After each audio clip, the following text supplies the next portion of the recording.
We're not just promoting hemp eggs or even hemp tea. We're trying to participate in the whole hemp renaissance because we recognize that it's going to be big for American agriculture, for fiber and for food and building materials and molded car parts. And I mean, it's just endless in terms of all the applications for hemp, as you know.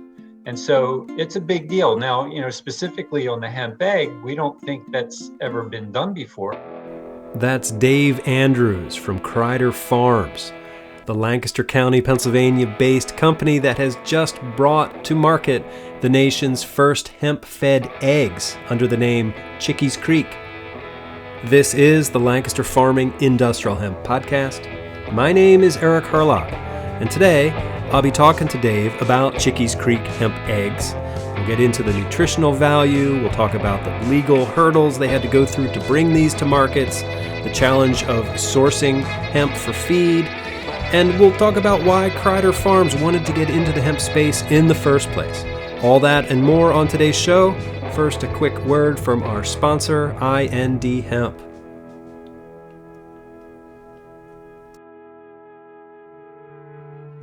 This episode is brought to you in part by IND Hemp in Fort Benton, Montana, where their mission is to provide innovative agricultural products and services to connect American farmers with the pioneers and businesses that see hemp as a way to bring real and lasting change to our communities and planet.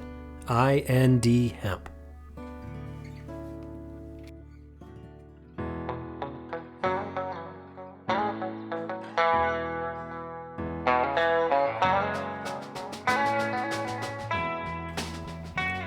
Okay, welcome back to the show. I know it's been a couple of weeks since we published a podcast, so thank you for your patience with me.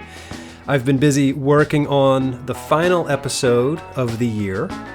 I can't believe it's December of 2021 already. And just a heads up, we're going to go dark for a little bit in January. I'm going to be working on a new and improved version of the Lancaster Farming Industrial Hemp Podcast. We're going to expand the scope a little bit to include some other topics that I think you will appreciate. Anyway, I wasn't even planning on publishing a show this week, just still focused on the final episode, but everything changed Monday morning. I got an email from the main office in Ephrata, and Wendy, she's like, Eric, a package came for you. It's from Kreider Farms, and I live about an hour from the main office, so I said, can you just take a picture of it and show me what it is? And she sent me a picture of what turned out to be a media kit in the form of a carton of eggs on the desk there. And it was from Kreider Farms. Their brand name is Chiques Creek. And, we've been waiting for this for a long time. I've been hearing rumors about the Chiques Creek hemp eggs for a while now, and it's finally here. So that sort of changed the course of my week. I was able to scramble and move things around, and I was able to interview Dave Andrews from Kreider Farms just last night. So this is a very fresh interview coming to you today with the exciting news about what appears to be the nation's very first hemp-fed eggs. So without more of my babbling, let's get into the interview with Dave from Kreider Farms.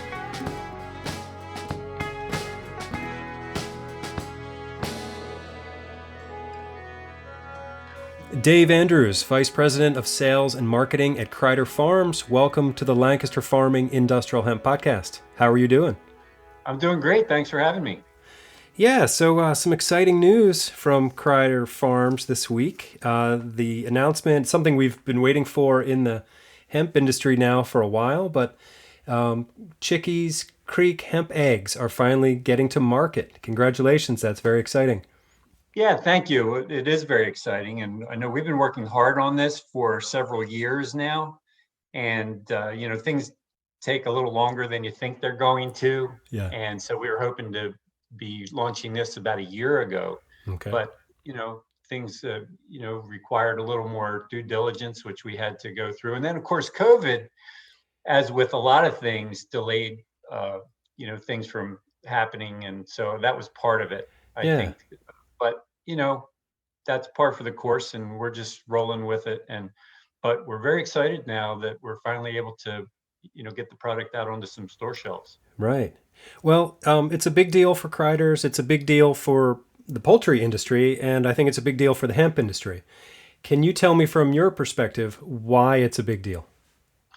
Well, that's a great question because it's a big deal for a lot of reasons. And I understand you've talked, in depth about hemp. And so you know a lot of those reasons. I mean, just hemp, the renaissance of hemp itself is just a really huge deal because I would say at some point, in the next, 10, 20 years or so, it should be a multi-billion dollar agricultural industry with the Yep. ripple effects of all the products and downstream processing and so forth. So we recognize that.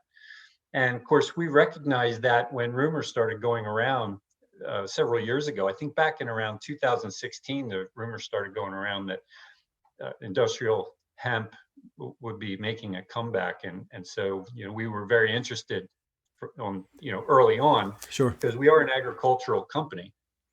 But it is a big deal because as we tell people, we're not just promoting hemp eggs or even hemp tea. We're trying to participate in the whole hemp renaissance because we recognize that it's going to be big for American agriculture, for fiber and for food and building materials and molded car parts. And I mean, it's just endless in terms of all the applications for hemp, as you know. And so it's a big deal. Now, specifically on the hemp egg, we don't think that's ever been done before. We don't think there has ever been a hemp egg that we're aware of, certainly in recent history. And I Right. don't Not even know about, commercially anyway. yeah, commercially, certainly not. I can't speak for back in colonial times, but I don't think that really counts. But commercially, it's never been done. And so we're very excited to be, out on the cutting edge of this and to, both create a new market for the egg industry and to keep that relevant and to, make that part of the hemp renaissance. Right. Yeah, I mean, hemp is challenging right now because, you can feed hemp to your children and you can eat it yourself, but it's mostly been off limits for livestock producers. So I imagine Kreider's has gone through a lot of hurdles, a lot of challenges to get to this point. Can you talk a little bit about that journey?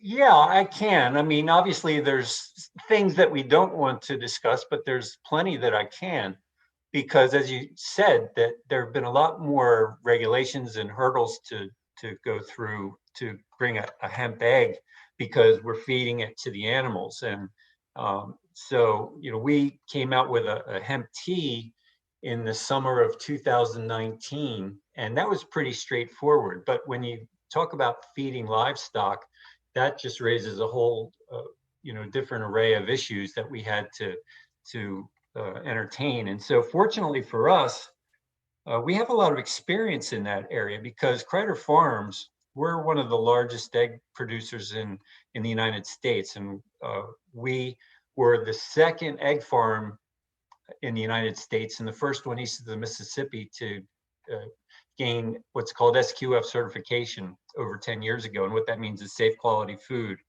That was something that was, coming about over 10 years ago. And there was really no roadmap for egg farms to earn SQF food safety certification. So our team of QA people had to really invent this and work with regulators and the auditing community to develop this SQF program.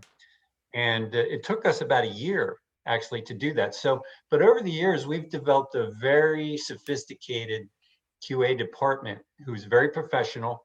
And so that process led us up to this point where we had to tackle this with the hemp feed for the chickens, because as you can imagine, it required a tremendous amount of testing. We had to do a lot of testing. We had to do a lot of lab testing. And then, of course, it's very important that you do a lot of documentation. We had to get accredited people to, put this information into their studies. And these had to be accredited papers that would be submitted because we've been through these things before. And we know that if we're going to go to, the state and to the FDA for approval, that we've got to have all our ducks in a row. Sure. Or And we chickens. haven't. Yeah, exactly. And our chickens in a row. And so our QA department did a fantastic job of doing all the due diligence. And as I said, we did feed testing and lab testing for a couple of years. And so it was very extensive, very expensive, I will say, because you can't sell those eggs to anyone. You can't use them. You have to destroy them. So this whole process was very expensive for us and very time consuming, and we put a lot of work into it. And so it's been reviewed by the state and all the regulatory officials. The state of Pennsylvania has cleared us, and they've been part of the process. And I will say, and I want to say that the state of Pennsylvania Department of Agriculture and Penn Ag has been very, very helpful and encouraging to all of us, who are trying to get into the hemp side of the business. Hmm.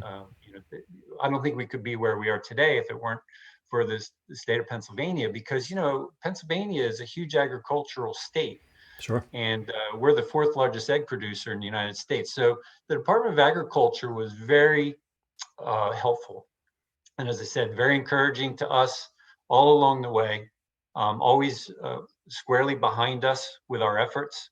In fact, when we launched our hemp tea in 2019, they featured it, the Penn Ag booth featured it at their booth at the farm show, and Right. that really helped us launch the product. And in fact, they've agreed again this year to feature our hemp tea at the farm show, and they also said they will, feature our eggs as well at the show. And so again, we want to extend our thanks to the Department of Agriculture and to Penn Ag for all of the support that they've given us over the past several years to develop this new product line. Maybe, and this is just an idea, you don't have to take it, but maybe you could get Secretary Russell Redding to set up like an omelet booth at the farm show. He could make omelets for people Yeah, well, if with the he's hemp listening, eggs. yeah, the invitation's open. That would be great. Yeah. No, but they've been so supportive, and so again, we just want to thank them so much. Yeah. So does this mean that any poultry producer can now feed hemp to their chickens and sell those eggs? Or like, have you cleared this for the whole industry, or is this company specific? Well, that's a great question, because we've asked that question ourselves, and we've been told that any company who wants to do what we're doing is going to have to go through the same diligence that we've gone through, because just because we've done it doesn't mean that anybody else can just coattail on Hmm. that and say, okay, well, now that they've done it, we're going to do it. Well, we're doing it because we went through all the due diligence and all the research and the accredited And you papers paid and for all so the forth that have been, testing and all that. yeah, Yeah. the testing, and it took a couple of years. So to answer your question, I would suppose that anyone else who would want to introduce a hemp egg like we're doing, or any kind of a animal agriculture product that uses hemp as an ingredient, Hmm. is going to have to go through the same due diligence, Right. whether it's for beef cattle. And I know there are people doing that around the country, and we've had inquiries from around the country from people wanting us to share our information. But quite honestly, we've been like, well, we've got a lot of time and money invested into this, and it really doesn't make sense for us to just hand over all of this information to other people who want to do what we're doing. Not that we're not interested in other people getting involved, but we've got a lot of money invested that we need to recoup. Okay. Yeah. Did you work at all with, some of the groups like the Hemp Feed Coalition or? We've reached out to many people over the years. I mean, I can't even name all of the people of the different groups that we've spoken to.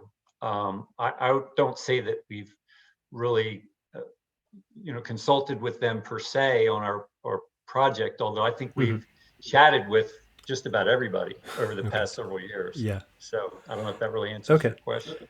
Well, it gets close. Yeah. Why should the average consumer care about this? Or do you expect the average consumer to get excited about this? Well, we do obviously, because not just because it's unique, but this hemp egg is basically what we call a fortified product. It's very high in omega-3 and lutein and vitamin D and so forth. It's a what we call a fortified egg. So people are basically buying a fortified egg, which, the majority of these fortifications are derived through the hemp feed. In fact, through our testing, which, as I said, took a couple of years, we went through several different, testing protocols over a period of a couple of years. And, of course, not knowing what we were going to find in terms of the results. We were just doing this saying, okay, let's try this and just see, what kind of results we get in terms of the added nutrition to the eggs. And I will honestly say that we were very surprised at the nutritional values that were added to the eggs, more than we had expected. And that's always a nice surprise when things work out better than you had hoped. And so we were very encouraged by that. Now, here, another interesting thing about this, and I think some people would care about this, is that in addition to the nutritional value, and we can't talk too much about nutritional value, because one thing we've learned through this whole hemp journey is that, the FDA and so forth, they're very cautious about anybody making any kind of health claims about anything of their products, because once you step over a certain line, then they're saying, okay, you can't, make certain claims, because then you put it into the category of a nutraceutical. And we've been very careful not to do that, to make any claims and, that kind of thing, or anything that we put on our packaging, has to be something that the FDA would approve of. And so we're very careful about that, and we're very careful about any claims that we make. But in addition to the egg itself, the birds, I mean, obviously, when you think about it, when you're talking about animal agriculture, when you give a fortified diet to an animal, whether it's a bird or even, say, our dairy herd, for example, if we would do a hemp diet to our dairy herd, there are health benefits to the animals. Okay. And of course, I would love to be able to quantify those as well. But again, we have to stop short of giving any specific details of what kind of health benefits the birds or the dairy cows or whatever would experience through, this kind of a diet. But I can tell you that I'm told by our nutritionist experts that they say, yeah, I mean, the animals themselves benefit, have health benefits, by eating a diet like this. And so I think that's pretty exciting as well. So I think, the average consumer would be interested in knowing that. And we kind of touch on that. I'm looking at the inside of the lid on our carton. Okay. And it says in here, feeding our hens a nutrient-packed diet not only benefits them, but it benefits you too. So we do touch on that. Right. Okay. Well, from what I've learned about hemp in this work, it's like hemp is a superfood. High in protein. It's got that the fatty acid profile, omegas, 3s and 6s and 9s, and it's a superfood, right? And then they say that you are what you eat, but it's like it's not just what you are, what you eat. It's what you eats is what you are, right? So if you're feeding this superfood to these animals and then you're eating the animals, everybody benefits, right? Exactly. And to continue with the question that you asked me, I think, the other thing that the consumers ought to be excited about is just how this is participating in the agricultural hemp renaissance. I think any product that the consumer can support that's hemp related, they should support, because I think hemp is going to help revitalize agriculture in the United States. I really do. And so I think, we're just trying to do our part to help to start that renaissance and, get people comfortable with the fact that hemp is an amazing agricultural product. Just about every part of the plant is usable. It grows like bamboo. I'm preaching to the choir, right? Because you've probably said preach all these on, brother, preach a on million times. And it's one of the most sustainable crops on the planet. It grows like a weed. It draws the carbon dioxide out of the air. I mean, just everywhere you turn, it requires very little, if any, insecticide or Yeah, fertilizer. inputs, I right? mean, it chokes out the weeds. I mean, it's just everywhere you look at it, it's just an amazing, amazing agricultural product. And so we're just so excited to be part of this renaissance, because we are an agricultural company, and that's what really attracted us to this from the very beginning. How can we participate in the renaissance of hemp? And because there's still so much misunderstanding about what hemp is. You'd be surprised how many people that I run into when we go out into the trade to talk to people about selling these products, whether it's our tea or our new hemp egg. Some people still think hemp is marijuana, and so we're still dealing with that, Yeah. because there's still people who are saying, well, no, we don't want to bring in your hemp products because, and they don't say this, and because they think it's marijuana. Hmm. And we try to tell them, he said, this is not marijuana, so so that's been part of the challenge. And we actually find that pretty exciting, to have to be part of the educational process Yeah, in this it's a whole thing. huge educational challenge. Yeah. Yeah, it really is. I mean, it's a bigger challenge than you might think. Because that's where a lot of sort of the fear about feeding hemp to animals comes from. It's like the fear of cannabinoids ending up in there, the CBD or THC, and that people think they're going to get high from eating these products. And that's just couldn't be farther from the truth. So, yeah. Right. Right, Yeah. exactly. Because yeah, I mean, you could smoke a garbage bag full of hemp and you would just get a headache.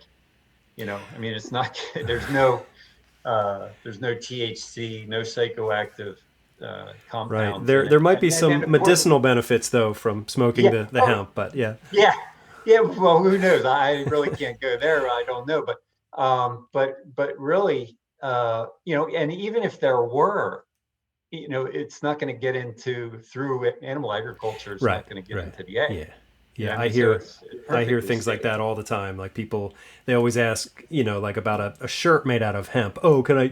It's just so dumb. I'm sick of the stigma of marijuana. But like you Right. said, this is like a hemp renaissance. This is just a turning point for agriculture in the United States, and it's great that Kreider's is at the forefront of that. In your answer about the consumers, you mentioned dairy. Are you doing any research in feeding hemp to dairy? Because I know you also produce excellent ice cream and milk. Well, that would certainly be an opportunity. We're not really working on that at the moment. I mean, I know there is research out there saying that if you would feed an omega uh, diet to dairy cattle, there are benefits and paybacks to a dairy farm, Hmm. for doing that. But, the cost benefits, I don't know that they're quite there yet. But I think really in short, when the hemp industry really matures here in the United States, there'll be a lot more abundance of what we would call a hemp seed cake. Like when you Yeah, crush seeds, for the you get oil. Yeah. a hemp cake, which is left over.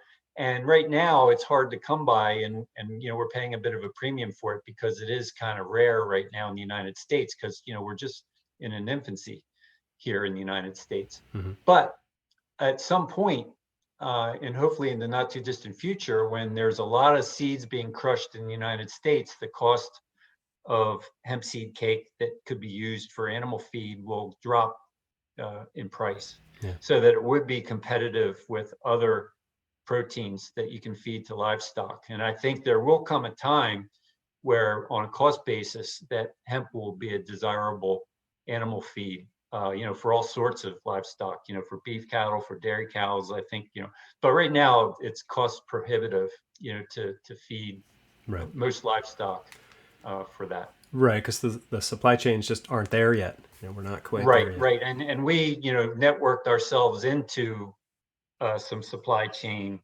through, networking through the Department of Agriculture and through the local community, and just having to go out there and talk with people and pull all this together because, again, this is uncharted territory. And so we've Right. had to do a lot of work on our end to just kind of pull all the pieces together. Yeah. So you are not growing the hemp yourself. You're sourcing that from producers. Yeah, that's true because in reality, when the discussion of agricultural hemp started back in around 2016 or so, our first discussions were about, do we want to be a grower? But, we're a very pragmatic company, and we just never saw a market. We just thought, well, who's going to buy it? I don't see a market. There's nobody saying, if we grow it, they'll buy it. You know what I mean? Right. Like the Field of Dreams. Nobody's saying, if you grow it, we'll buy it. Yeah. Nobody Yeah. was saying that. And a Yep. lot of people were planting it, putting it in the ground prospectively. And we had an opportunity to do that. But we were just saying to ourselves, well, until somebody's offering to pay us for it, we're not going to, bother growing it. And Sure. there were people that were already growing it, but even the people that were growing it, we don't have the processing in the United States. And that's the other issue we have right now, is that we can grow hemp, but we don't have the processing. We don't have the processing to harvest it. I mean, just even harvesting hemp takes very specialized harvesting equipment. And, the Europeans, there's a company in Europe that has proprietary harvesting equipment that's amazing. And I think I've heard that, I think John Deere, and I hear this through other people, that they're working on this same type of harvesting equipment for the United States. I haven't really been following that so much, but these are all parts of the infrastructure that are going to have to be developed in the United States for the hemp industry Mm-hmm. to evolve. But there's no question in anybody's mind that the hemp industry, hemp agriculture, should be a multi-billion-dollar business quickly. I mean, we should be forming car parts out of it, and clothing, and hemp seeds. Everything should be done domestically. And I think that's why there was a bipartisan agreement in our government to legalize this, because, we were importing, I heard at one time, like up to $600 million a year of hemp products Right. from outside of the country. And so finally our government said, hey, this is ridiculous. If we're importing hemp products, shouldn't our American farmers be able to grow it? So everybody finally agreed, yeah, that was Yeah.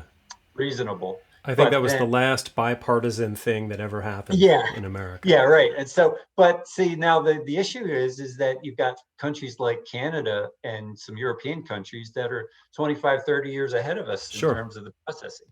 And so we've got a lot of catching up to do. So Yeah. for Kreider, in the meantime, we thought, well, what can we do? And the best thing we could do for our part is, well, create a market. Okay, well, nobody's going to buy it from us, and we can't process it if we make it right now.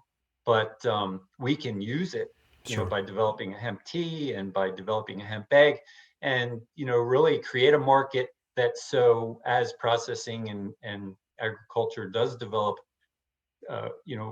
locally, that we'll have a market that we can, support the local agriculture. We are using some local hemp now, Oh, you are? for our, yeah, in some, as we can. I mean, that's always been our desire.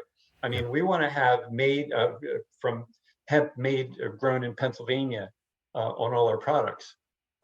We wanted our hemp tea to be organic from day one, but we didn't have an accredited source to make it organic. So we thought, rather than wait an extra year or two to be able to call it organic, we launched without it being organic. And then a year later, we upgraded it to organic once we were able to get the organic source. And then, of course, we had to have our milk plant, certified to be organic. So it's been Okay. a process, and Yeah. we've really been stepping out there into our uncharted territory. And again, we've had lots of help.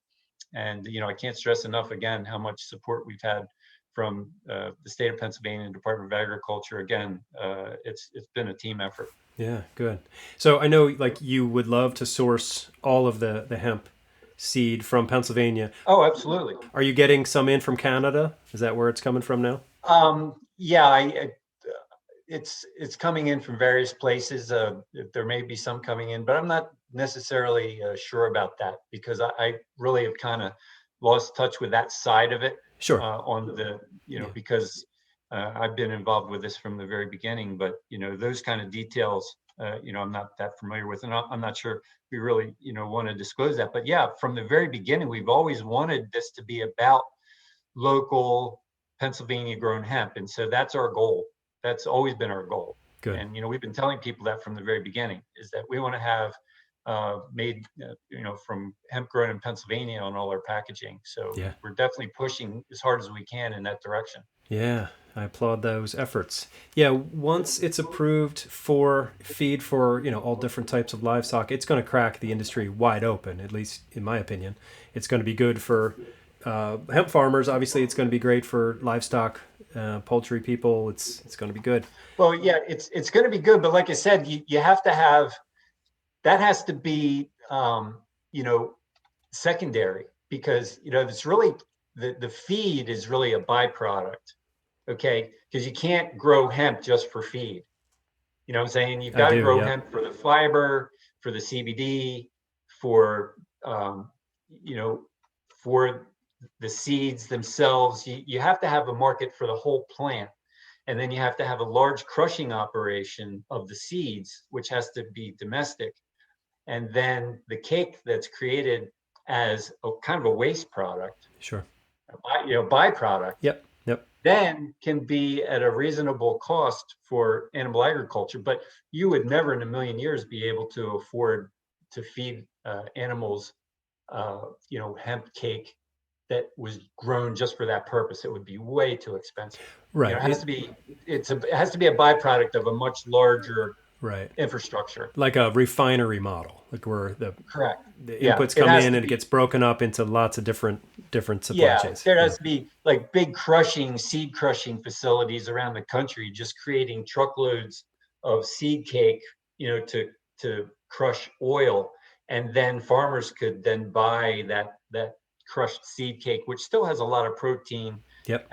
and nutrients in it. Yeah. So nothing gets wasted at that point. So because then if you get to the point where you've got you've got a market for the fiber, you got a market for the CBD and the leaves, you got a market for the seeds, and then you got all this crushing, and then the hemp cake after crushing the seeds, that's the end of the line. That's the waste product.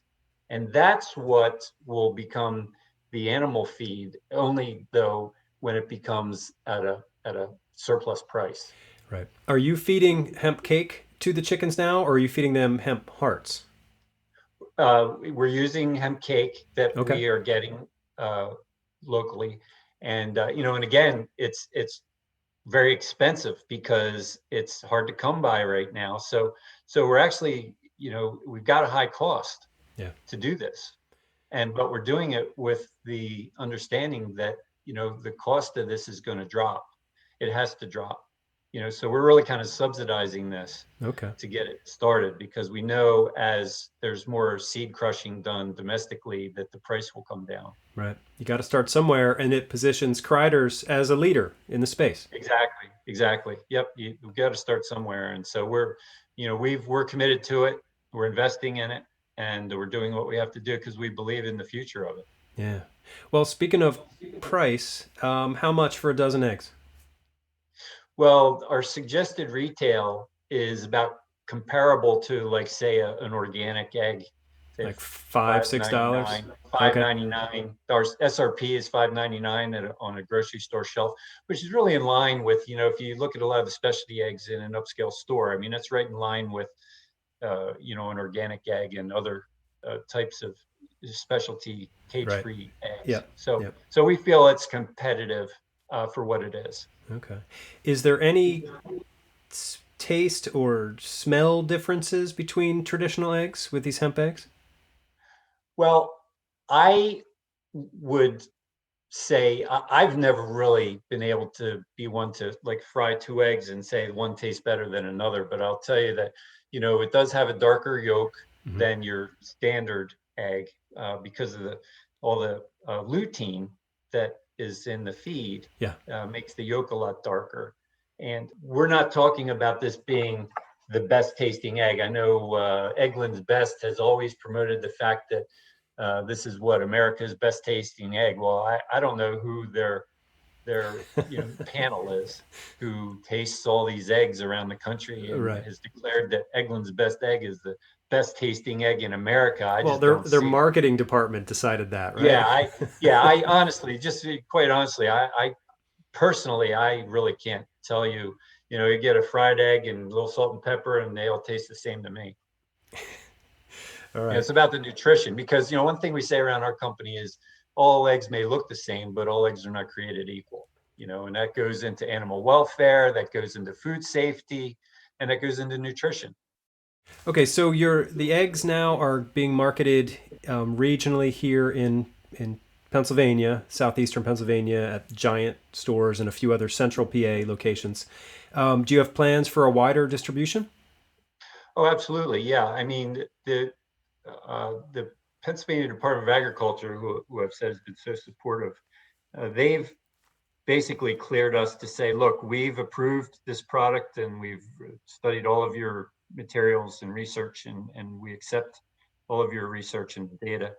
And so they've cleared us to sell the product within the state of Pennsylvania, which we are now starting to do. And just in the past couple of weeks, we've started to send it out into some grocery stores in the state of Pennsylvania. Now they've asked us to, please keep it within the state of Pennsylvania until we get final FDA approval. And we understand that, that we were expecting that actually a year ago. But I think, again, with COVID, a lot of those kinds of things got kind of pushed back for other, maybe more pressing issues. Sure. Yeah. I guess they didn't feel our hemp egg was as important as other things. And so we accept that. But we're still expecting final FDA authorization any time now. And then once we have that, then we'll be cleared to ship that all over the country. But for now, we figured, well, we'll start in the state of Pennsylvania where it was born and, get things rolling here. And then as soon as we, get the final FDA clearance, then we'll be able to cross state lines and go, anywhere that people will have us. All right. Well, that's exciting. Yeah, it's very exciting. Yeah. Is there anything else you'd like to add about Chiques Creek Hemp Eggs? No, just to thank you and all of your listeners for their support, and everybody involved in Pennsylvania state agriculture who've been so supportive of Kreider Farms, and of course, of the hemp renaissance, because we do believe that it's going to be so vital to the future of agriculture. And so yeah, we're just very grateful to be located in the state of Pennsylvania where they really are dedicated to agriculture because, again, we're an agricultural company. We've got over 3,000 acres of farmland that we farm every day, 365. And so we're committed to agriculture here in Pennsylvania. All right. Dave Enders from Kreider Farms, thank you very much for your time today. It's great to talk to you. Thank you. Enjoyed it. Well, there you go. Chiques Creek Hemp-Fed Eggs from Kreider Farms in Lancaster County, Pennsylvania. So what do you think? I would love to hear your thoughts on this. Drop me a line, send me an email, send it to podcast@lancasterfarming.com. Even if you don't want to talk to me about the eggs, I want to hear from you. Come on, make some noise. Send me an email. Let me know you're out there. I can feel your presence, but I want to hear your voices. What do you want to hear about next year? What topics do you want me to cover? Hemp adjacent topics? Yeah. What else? Talk to me. The sky's the limit at this point. So I look forward to hearing from you, dear listener.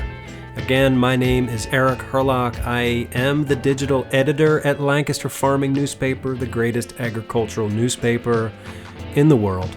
But again, don't take my word for it. Check it out yourself.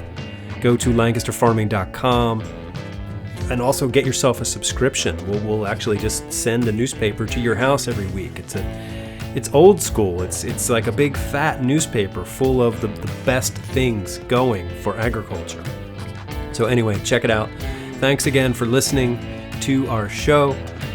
I hope you've got some good stuff in store for yourselves over the next few weeks of holiday joy. I'm looking forward to taking a little break, and I hope you get some time off too. All right, well, until next time, I'll see you in the newspaper.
industrial hemp.